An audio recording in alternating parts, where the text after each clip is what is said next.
First of all, I'm screaming on the inside. Holy crap, Jay's getting screen time. I knew Doll was going to be. Wait, where the hell is her eye patch? Everybody in the fandom already predicted the JC Jensen pen, and my favorite character is getting fully possessed. Alright, we've got a lot of new information with this, and I'm just so glad we got a J plush at last. So, about the Doll figure and the eye patch. I honestly still stand by the theory Doll and Uzi get fully possessed, and they're both left to wander in the Solver's memories, since it'd be their sentience walking around the memories, and not their bodies, which are currently being possessed. Then I think it's safe to say Doll not having an eye patch here was just because it looked cooler, though taking it as it looks. She might have taken it off after she got to the basement, which I seriously doubt, because why would she wait till she gets to the basement to take it off? Maybe it protects her from the Sentinels, but I doubt it. I just imagined a scene where Doll gets torn to shreds by Sentinels, but moving on. Ow. This one hurts, but I knew it. Uzi gets fully possessed. This theory is pretty basic though. We all know Uzi is screwed, whether it happens in episode 7 or 8, but this may confirm that N is probably dying too, since if they're following through with the 3-sit part, B dies, Uzi gets possessed, and something happens to N, probably dying. Though, Uzi is the only one who won't be confirmed as dead, and maybe the thing end as it actually save her. He is labeled as the Angel of Death. Uzi is labeled as the host of the Solver, which pretty much confirms her demise, and you can see the labels reflect their character. In the trailer, we get a voice line from Sin.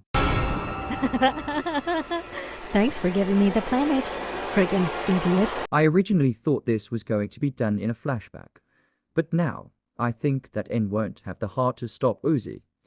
Therefore, when the third part of the set releases, N's part will be called N, the Savior of the Solver, in reference to how he allowed the Solver to destroy the world. But if you think about it, N choosing to let the Solver use Uzi to destroy the world, rather than killing Uzi, might be enough to snap her out of the Solver's control. Also because, let's be honest, Savior of the Solver sounds sick, and the last piece of merch that's actually interesting. J plush J is getting merch. Finally, I've waited so long, around 5 months since I joined the fandom, and realized just how well written she was. So, what could J do? I think that she'll be given a choice to either be loyal to the company or loyal to Tessa. Since Tessa is still working with JC Jensen, it'd make sense for her to have a way to communicate with them. Also, she actively tries killing Doll, and wants Uzi dead.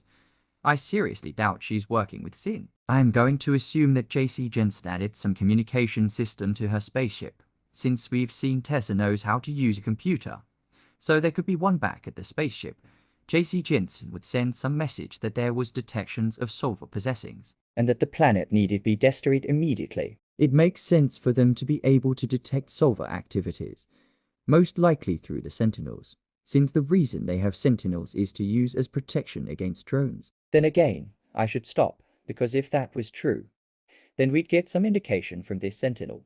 If this theory was true, then this Sentinel would have indicated that to the audience, but since it doesn't, this theory is left without evidence. But I still think JC Jensen would actually send a message to Tessa's spaceship, because through the entire story, we've heard of JC Jensen, but never truly seen what it is now. We've only seen that Tessa is alive, so I doubt the rest of the company is dead if Tessa's still alive. I just can't figure out what I'm missing here. Alright, I'm going to end it off here. I don't have much else to say about it. Till we see more Murder Drones news. Bloody bye.